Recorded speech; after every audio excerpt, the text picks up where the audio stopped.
Bienvenidos en esta mañana a la Iglesia Camino de Vida de Rosel. El tema de este día no es solamente un propósito, es un encuentro con el Señor. Para eso hemos estado leyendo Marcos capítulo 2, versículo 21. Quería hacerte una pequeña introducción y traerte un poquito en sentido de lo que te quiero decir en este día. En el año 1924 hubo un hombre muy famoso en la historia de Norteamérica, se llamó Henry Ford. Henry Ford fue el creador de los autos de la marca Ford que hasta ahora conocemos. Él fue la primera persona que comenzó a hacer los carros o los autos, los automóviles en serie. Él comenzó a fabricar inmensas cantidades de autos que venían con su fabricación en serie. Hacía miles. Y el secreto de Ford fue que él era un hombre muy testarudo. Él comenzó, no sé si puede poner el siguiente slide, hermano Manuel. Aquí vemos... Este hombre era Henry Ford, inventor americano, e hizo este modelo que se llamó el Ford T. El Ford T fue el primer auto que se vendió masivamente en la historia de la humanidad. Un dato interesante, se llamaba Ford T porque es una letra, la letra T, T de todo, ¿ok? Ahora, Ford había creado el Ford A, no le funcionó. El Ford B no le funcionó. El Ford C no le funcionó. El Ford D no le funcionó. Y fue tan terco y testarudo que fue haciendo hasta que este le funcionó. Desfiló por todo el abecedario hasta la letra T. Entonces comenzó a hacer el que sí le funcionó, que era el Ford T. Se vendían por miles. Entonces Ford en un momento se vio sobrepasado por la demanda de automóviles que había. Ford tenía una fábrica en la cual hacía todas las piezas de los autos. Hacía las láminas, hacía los techos, hacía las piezas, hacía las puertas, hacía los vidrios. Él tenía fábricas de todo eso para venderse a sí mismo y poder fabricar los autos. Tenía todo un monopolio de este negocio. Tenía un gran problema. Había algo que él no tenía. ¿Y sabe qué era lo que no tenía Ford? Ford no tenía la forma de hacer llantas. Eso era lo único que le faltaba para que él pueda tener todas las piezas del Ford. Entonces alguien le sugirió, hermano Manuel, por favor, alguien le sugirió que por qué no se iba a la Amazonía de Brasil y que allá había una abundante cantidad de terreno y que el gobierno estaba dispuesto a darle casi gratis todos los terrenos con tal de que él hiciera plantas de llantas en Brasil. Entonces Ford se va a Brasil y gasta millones de dólares en los 1920s. Ya estaba gastando millones de dólares. ¿Para qué? Para sembrar plantas de caucho, que el caucho crezca y que con ese material le pueda hacer llantas para su carro. Ford creó una ciudad que le llamaron Fordlandia. Cientos de empleados los contrató, los llevó, los instruyó. Cientos de nativos, esclavos de todas las naciones. Ahora, después de 4 años de ese proyecto, Ford fracasó. Nunca pudo hacer Ford que ese proyecto de crear caucho, para que el caucho creciera, para de ahí hacer llantas, se lograra completar. ¿Sabes qué fue lo que pasó? Pasó algo.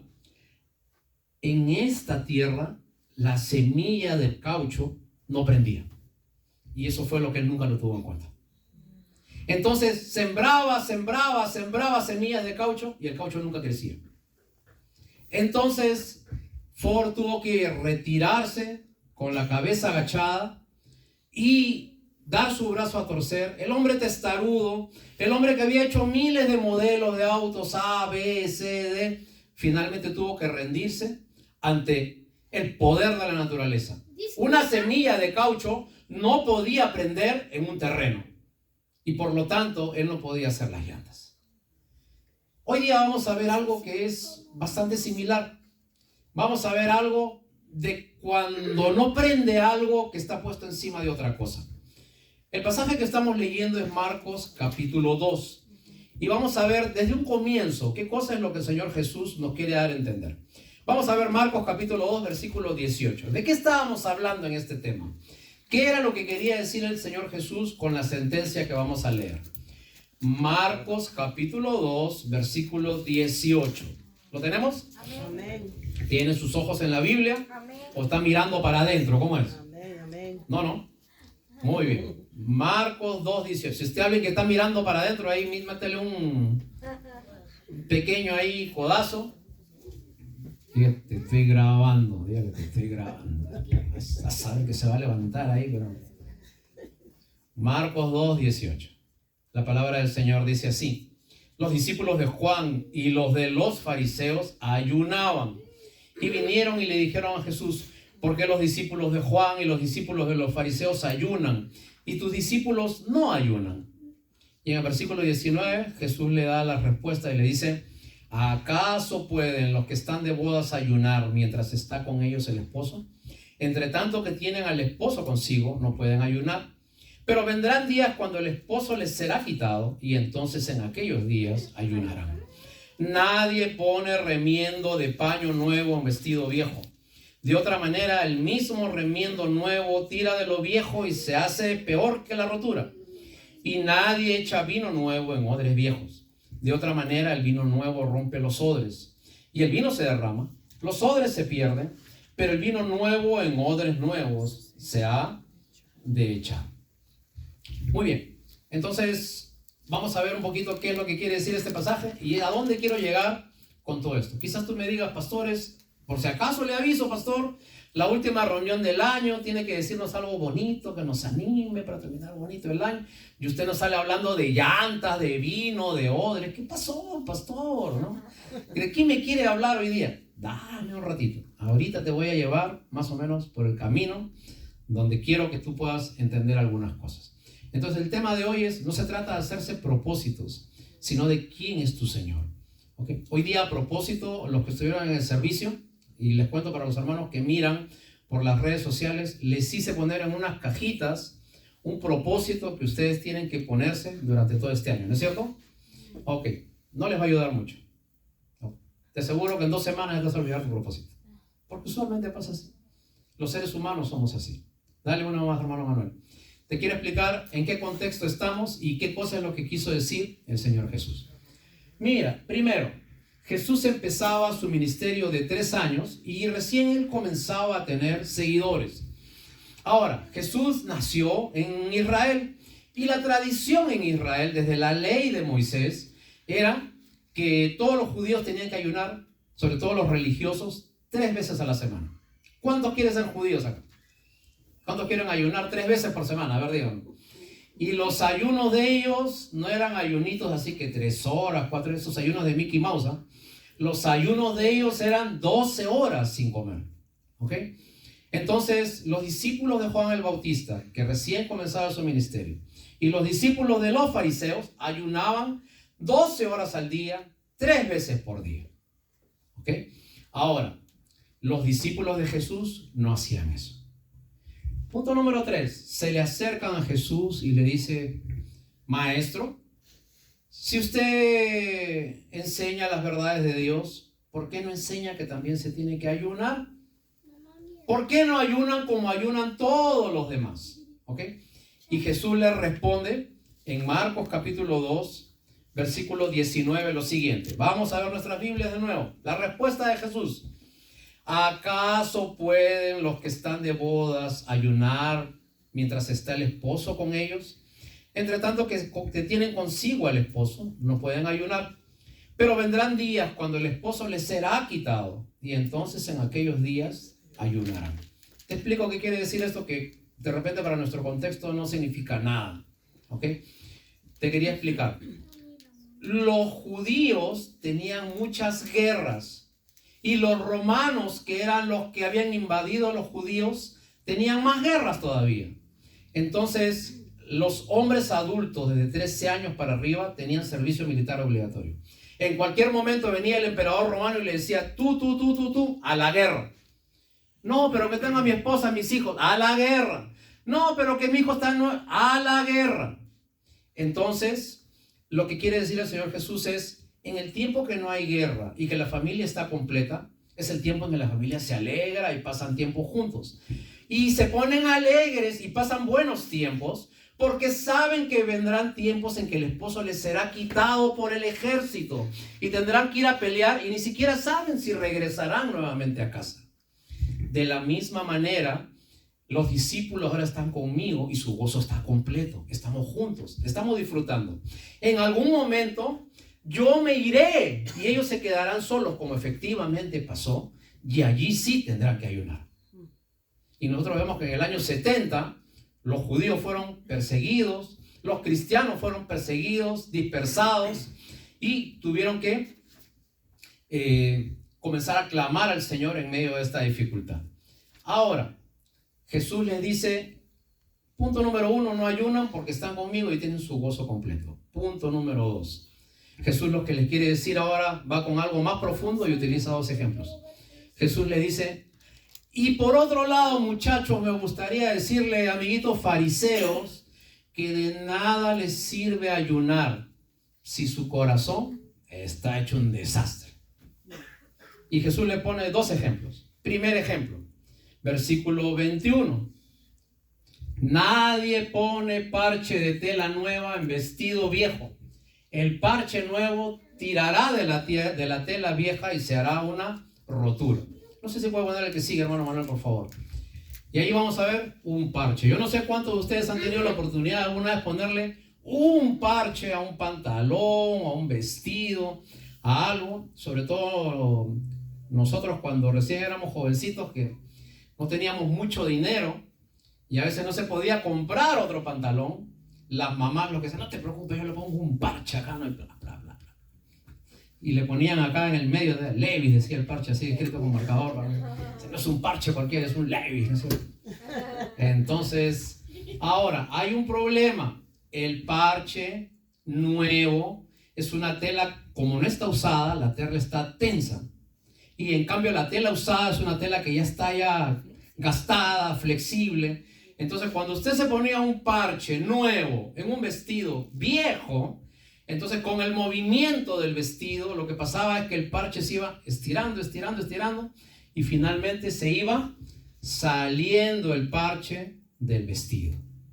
El Señor Jesús lo que le quiere decir a sus discípulos, a sus seguidores es, de nada sirve que tú le pongas 50 parches religiosos a tu vida si esto de acá está viejo, si tu corazón no es un buen lugar para poner un parche. Viejas concepciones, viejas ideas de lo que es la religión, viejas formas de buscar a Dios y no buscamos a Dios como debe ser. Y entonces el Señor Jesús le dice, de nada sirve que tú hagas el mejor esfuerzo, que hagas una buena ofrenda, un buen parche, que hagas una buena opción, un buen parche, que sirvas en la iglesia, un buen parche, si es que tu vida sigue siendo tan vieja y gastada como antes. Eso es lo que Jesús le quería decir a los fariseos en el fondo. Entonces, ¿sabes qué cosa es eso? Como la tierra que no prende por el caucho. Tira la semilla y tira la semilla y tira la semilla y nunca da fruto. Entonces, el problema no es lo que le pones encima a tu vida. El problema es de qué está hecha tu vida. Entonces, este año que va a comenzar, 2025, te hago la pregunta, ¿con qué tierra estás comenzando tu vida de fe? Si tú piensas, no, este 2025 voy a orar más, parche. Este 2025 voy a ofrendar un poquito más, parche. Este 2025 me voy a preocupar un poquito más, parche. Dios no quiere cosas, Dios quiere tu corazón. Porque si esto sigue gastado, por más parches que le pongas, al final va a ser lo mismo. Y vamos a tener una vida tan religiosa como de los fariseos. Segundo ejemplo que el Señor Jesús les pone es acerca del vino. Te explico. En el tiempo de Jesús, el vino era la Coca-Cola de esa época. ¿Ok? La gente tomaba por naturaleza Coca-Cola, no vino, perdón. Ahora, había un cierto tipo de vino que se separaba para que puedan hacer bebidas alcohólicas. Usualmente del jugo de la uva se preparaba el vino que era el vino casero, que era el vino que se tomaba en los almuerzos, en las reuniones. Era como el agua de esa época. Y el agua era sumamente escasa también en ese tiempo. Entonces la gente muchas veces reemplazaba el agua por el vino. Era la bebida tradicional, típica, común de un judío. Ahora, había un grupo de todo el vino que se sacaba, había un grupo escogido que era para hacer licor. ¿Cómo era que se hacía el licor? El licor se encerraba en estas, como se puede decir, cantimploras, ¿no? ¿Saben lo que es una cantimplora? Ok, esa cantimplora estaba hecha de cuero. Este cuero se cerraba herméticamente y entonces allí el vino comenzaba a hacer su trabajo. El vino común, para que se vuelva licor, tiene que comenzar a botar un montón de espuma, de efervecer. Entonces va creciendo, creciendo, creciendo, creciendo. Ahora, el Señor Jesús se dio cuenta de algo, porque Jesús era un maestro extraordinario, ¿no? Y él decía, hay algunas personas que le echan vino nuevo en un odres, en esta cantimplora, y la cantimplora ya está vieja. Tantas veces que han puesto uva para convertir en vino ahí, esa cantimplora ya se ha ido hinchando, gastando. El cuero no tiene la misma resistencia de siempre. Entonces, si tú pones vino nuevo, el vino por naturaleza va a comenzar a comenzar a expandir dentro de esa cantimplora. Si el cuero no es bueno, entonces lo que va a comenzar a pasar es que las costuras que hay alrededor de la cantimplora van a comenzar a ceder y finalmente todo se va a caer. La cantimplora ya no va a servir y el vino se va a derramar. ¿Por qué pone el Señor Jesús este ejemplo? El vino nuevo es efervescente y el envase viejo no soporta la presión. Y el Señor Jesús lo que les quiso decir a los fariseos es: de nada sirve que ayunen 3 días a la semana, 12 horas diarias, si su vida no puede soportar la presión de tener una fe completa dentro suyo. Y hermanos, de veces que nosotros no soportamos que escuchar todas las cosas de Dios porque el Evangelio nos hiere, nos ofende. El Evangelio muchas veces es cortante con nosotros. El Evangelio no entra en medias tintas. El Evangelio es: tú tienes que cambiar esto. Y a nosotros a veces eso no nos gusta, nos incomoda.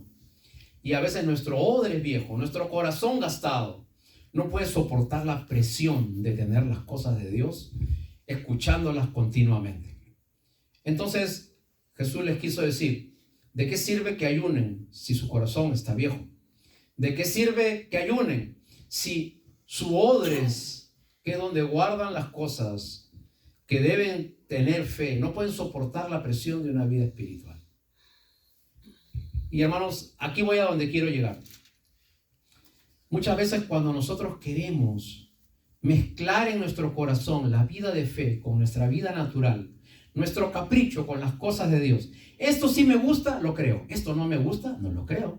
Esto sí me gusta, Dios ya sabe. Esto no me gusta, y así vamos separando y hacemos un buffet, ¿no? ¿Usted ha ido al buffet alguna vez? ¿No? Va ahí, ve una tremenda variedad de comida. Esto sí me gusta, esto no me gusta, esto un poquito nomás. Y a veces nosotros creemos que la vida de fe es un buffet espiritual, donde usted puede escoger lo que le gusta y puede dejar lo que no le gusta. Y la palabra del Señor nos narra desde sus comienzos de que nosotros debemos tener una vida espiritual única. La Biblia llama eso hipocresía. Hipocresía, ¿sabes qué significa? Hipocresía significa un actor, una persona que puede estar aparentando estar en las cosas de la fe, pero no lo está. Otra expresión de la Biblia es que nosotros tenemos que tener una fe sincera. Sincera es cuando algo se dañaba y para venderlo y no echarlo a perder, agarrábamos un poquito de cera en ese pequeño quiebre que tenía y queríamos vendérselo a alguien.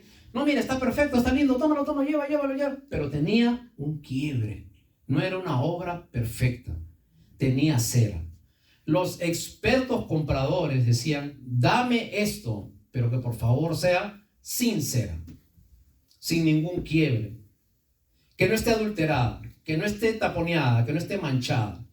Entonces, esa debe ser nuestra fe. Nuestra fe debe ser sincera. Cuando nosotros mezclamos las dos cosas, la vida de fe y la vida personal, carnal, mundana en nuestro corazón, no prende ningún fruto. Avanzamos un poquito, hermano Manuel, por favor. Desde Levítico capítulo 19 hay un pasaje que dice: guardaréis mis estatutos, no haréis copular 2 animales de especies diferentes, no sembrarás tu campo con una mezcla de 2 clases de semilla, tampoco pondrás un vestido viejo con hilos de dos materiales distintos. ¿Sabes qué significa? Mezcla. Tratar de mezclar en un mismo espacio dos cosas que no tienen consistencia. De la misma manera, en nuestra fe podemos mezclar fe con ideas nuestras, fe con cosas del YouTube, fe con pensamientos positivos, pero que nunca nos llevarán a la salvación. Cuando tú quieres mezclar las cosas de la fe con tus cosas, pasan algunas cosas raras. Yo te voy a poner algunos ejemplos de qué cosa es hacer algo híbrido. Algo híbrido es cuando tú mezclas dos cosas de diferente especie y te sale un espécimen totalmente distinto. Vamos a ver, hermano Manuel. Mira, por ejemplo, esta es una foto de un león cruzado con una cebra. Mitad, mitad. Salió así, ¿no? ¿Ok? Otro cruce más que se hizo por mezclar cosas de distintas especies. Un conejo con un perro. Otro cruce más. Un pajarito con un murciélago. Ahora, ¿sabes por qué? ¿No? ¿Sabes por qué? Porque mezclaron dos especies de cosas distintas. Y cuando tú tratas de mezclar dos cosas distintas que no son de la misma especie, dan un fruto totalmente horroroso, fuera de lo común y fuera de lo normal. Lo mismo pasa en las cosas de la fe. Una más, hermano Manuel, por favor. Deuteronomio 22:9 decía: no sembrarás tu viña con semillas diversas, no sea que al final se pierda,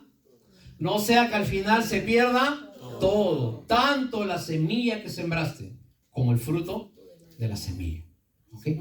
Así que, hermanos, el mejor consejo que les puedo dar para este año que empieces: no te hagas tantos propósitos ni metas. Lo único que te pido es: ten un buen corazón delante de Dios. Y si vas a seguir a Dios, pues ponle cosas de la fe a tu vida de fe. No le pongas cosas de la calle a tu vida de fe. Hay una historia acerca de las personas que fueron a conquistar alguna vez de territorios americanos, y había un conquistador que llegó a México. Fue el conquistador mexicano que se llamó Hernán Cortés.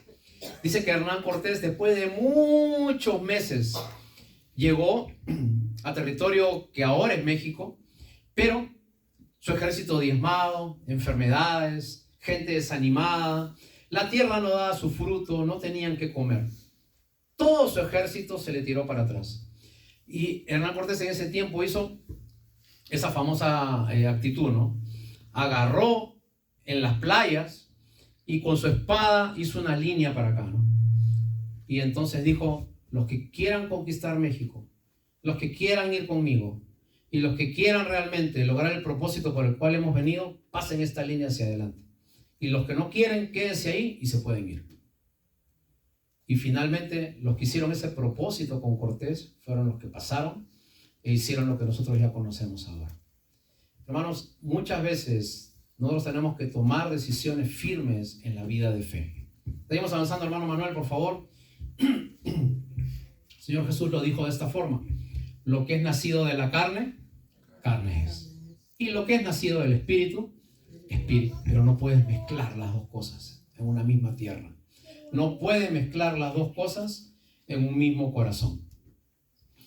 El siguiente versículo, el Señor Jesús nos dio dos parábolas muy simples.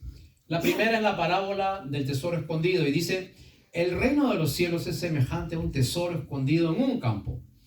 Un hombre encuentra ese tesoro, entonces vuelve a esconder el tesoro y con mucho gozo se va, vende todo lo que tiene y compra aquel campo porque sabe que ahí hay un tesoro. Y la segunda parábola que el Señor Jesús nos pone es: el reino de los cielos también es semejante a un mercader que busca perlas finas, y al encontrar una perla de gran valor fue y vendió todo lo que tenía y finalmente la compró. ¿Sabes qué significan estas dos parábolas? Perder para ganar. Vendiste todo lo que tenías, pero encontraste la perla de gran precio, encontraste el tesoro escondido. Nadie puede buscar las cosas de la fe si no pierde todo lo que tiene. La Biblia dice: aquel que ama más amigos, padres, hijos, hermanos, todo, y no me sigue a mí, entonces no es digno de mí. Amén. Así que este 2025, más que proponerte que tengas cosas, que sueñes cosas, que tu propósito sea lograr cosas, lo primero que te quiero pedir es que pierdas tu orgullo, que pierdas, o sea, ese deseo que tienes de ganar aplausos, prestigio, y tírate delante del Señor y arrodíllate delante de Él y conviértete de todo corazón y entrega tu vida al Señor de una vez y arrepiéntete de tus pecados y comienza a vivir una vida de fe como debe ser. No puedes sembrar 2 semillas en un solo corazón, porque ninguna dará fruto. Ni se te verá bien con una, ni se te verá bien con la otra parte. Al final no podrás agradar a 2 señores. ¿Seguimos un poco más, hermano Manuel? Entonces el tema de hoy no se trata de hacerse propósitos, sino finalmente se trata de quién es tu Señor. Y hay una gran verdad en la vida, hermanos. Nosotros siempre somos esclavos de alguien. Quizás tú digas, no, yo vivo en un país libre, yo no soy esclavo. Mentira, tú eres esclavo de algo siempre. Tú eres esclavo o del dinero, o del prestigio, o de un vicio, o de un mal hábito, o de una persona, o de un familiar, o de alguien a quien quieres mucho, de alguien a quien deseas mucho. Tú eres esclavo finalmente de alguien, porque nadie hace las cosas por hacer. Alguien hace las cosas con un propósito. Y por quien tú hagas las cosas y en el nombre de quien tú hagas las cosas, ese es tu Señor. ¿Quién es tu Señor? ¿Quién es que hace así? Y tú inmediatamente estás haciendo lo que quiere. ¿Quién es? Seguimos, hermano Manuel, por favor. ¿Ahí terminó? Muy bien. Entonces, quería pedirte el día de hoy, para terminar este año, ¿qué clase de semilla estás sembrando en tu corazón? Y mira, y te pongo 4 principios bien básicos de la Biblia, que no te estoy diciendo que un teólogo las puede saber. Cualquier persona puede saber estos principios de la Biblia. La Biblia cristiana es bien simple, hermanos. Primero, arrepiéntete. Segundo, comienza a orar. Tercero, comienza a leer la Biblia. Cuarto, comienza a congregarte. Quinto, evangeliza. Y sexto, sé generoso. Dime dónde está el misterio en todo eso. La Biblia es simple. El evangelio es sencillo. Lo complicado, ¿sabes qué es? Manejar los pretextos de nuestro corazón. No, esto sí, no, pero esto no, pero ¿por qué? Entonces, cuando comienzas a entrar en ese laberinto de emociones, entonces no estás buscando la perla de gran precio. No has encontrado el tesoro escondido. Comienza este 2025 aceptando la mayor prueba de amor que Dios nos ha dado alguna vez, que es enviar a su Hijo Jesucristo. Y yo te digo algo, cuando tú te arrepientes de verdad, entonces comienzas a entender las cosas de la fe. Y cuando tú no te has arrepentido de verdad, vas a seguir poniendo parches y parches y parches nuevos sobre tela vieja. Te lo digo yo, que esa fue mi experiencia de fe. Yo estuve muchos años, desde muy pequeño, metido en una iglesia, enseñando, dirigiendo, haciendo obras de teatro, haciendo 40 cosas, pero no conocía las cosas de la fe. Y recibí los mejores mensajes que yo he escuchado en casi toda mi vida, por misioneros que tenían un gran amor para enseñarnos. Y yo estaba ahí en la iglesia, pero no cambiaba. Hacía cosas, pero no cambiaba. ¿Sabes por qué? Porque le metía a la tierra de mi corazón 2 distintas semillas. Cuando salía de la iglesia, lo que yo quería. Y cuando llegaba a la iglesia, lo que me enseñaban. Pero esa tierra nunca daba fruto. Ahora, cuando un día el Señor Jesús llegó a mi corazón y yo entendí realmente el mensaje, entendí que había fallado, que realmente todo lo que hacía no tenía sentido, ni fruto. Y ese día le entregué mi corazón al Señor Jesús. ¿Sabes qué pasó? La primera noche que yo entregué mi corazón al Señor Jesús, mira, te soy sincero y te lo digo de todo corazón. Toda la noche comencé a soñar todos los mensajes que yo había recibido desde un comienzo.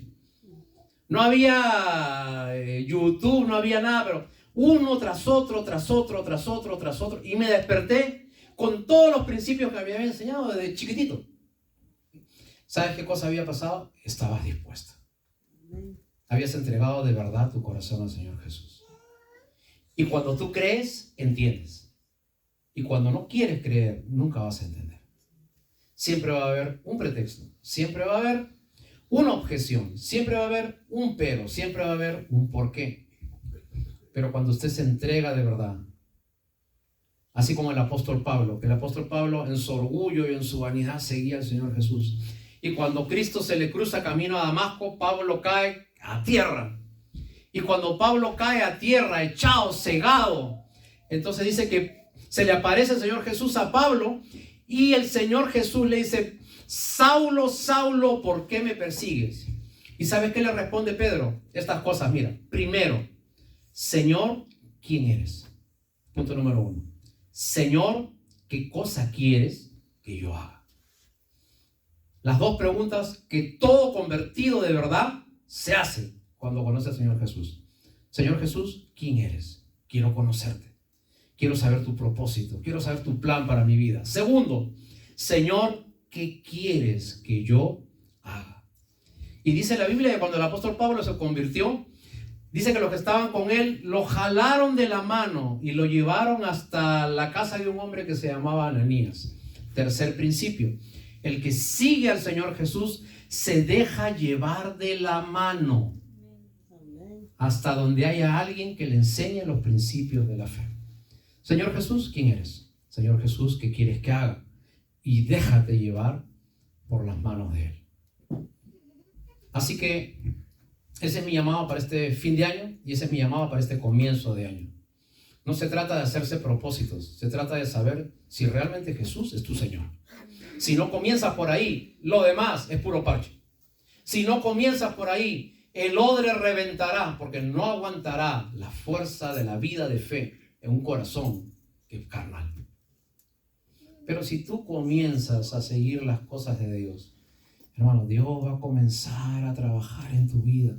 No vas a necesitar más dinero para hacer las cosas. ¿Sabes por qué? Porque Dios va a hacer de que tú tengas tranquilidad en medio de los momentos difíciles. Así que tienes dos caminos en este 2025. La fe, cerca de Dios, entregado a Dios, o seguir tu propio camino, como hasta ahora. Yo confío y creo, y es mi oración todos los días, en que Dios va a hacer algo especial en tu corazón en este momento. Vamos a orar y vamos a darle gracias al Señor por su palabra. Nos ponemos aquí como iglesia, por favor.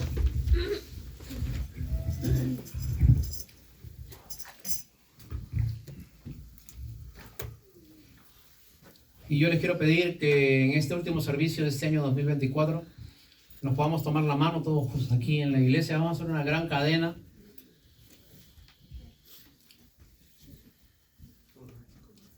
Vamos a tomar la mano del que está a nuestro lado. Muy bien. Que nadie se quede sin... Muy bien.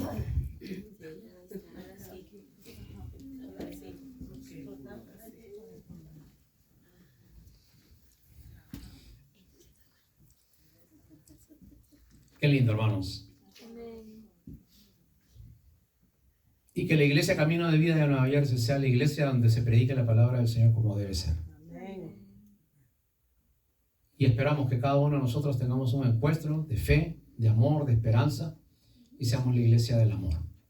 Oremos un minuto, por favor. Vamos a orar. Ahí como estás, hermano, vamos a orar. ¿Está dispuesto para orar? ¿Sí? Muy bien. Vamos a orar, vamos a darle gracias al Señor. Señor, gracias en esta mañana. Gracias porque, Señor, tu palabra dice que el reino de los cielos es semejante a una semilla de mostaza, que es la más pequeña de todas las semillas. Pero cuando crece, da árboles enormes, con grandes ramas, con muchas hojas, en las cuales los pájaros se posan y da sombra a todo aquel que pasa por ella. Señor, en esta mañana te entregamos nuestra vida. Sabemos que hay muchas cosas que tenemos que dejar. Sabemos, Señor, que todavía hay mucho trabajo que tienes que hacer en nuestro corazón. Pero sí te queremos pedir, Señor, con toda nuestra alma y con todo nuestro corazón, convéncenos, Señor, de todo pecado y llévanos a toda verdad. que podamos arrepentirnos de todo corazón. Y Señor, y cuando tú seas el que realmente dirige y direcciona nuestras vidas, entonces todas las demás bendiciones serán añadidas, Señor. El vestido, la comida, Señor, los propósitos, los bienes, todas esas cosas tú le das a todos aquellos que te aman de verdad. Así que te encargo a cada uno de mis queridos hermanos, uno por uno, nombre por nombre, que en este año que comiencen eligiendo lo mejor, eligiendo a Cristo Jesús. Y en esa oración le damos la gloria y la honra a ese Señor que nos hace, Señor, abrir nuestros ojos a la vida de fe. Amén. Amén. Hermanos, muchas gracias. Que Señor les bendiga este 2025. Y la palabra del Señor dice: dejando ciertamente lo que queda atrás, nos extendemos hacia lo que está adelante. ¿Una canción más? Amén. Muy bien. Entonces, hermanas, por favor, nos van a ayudar.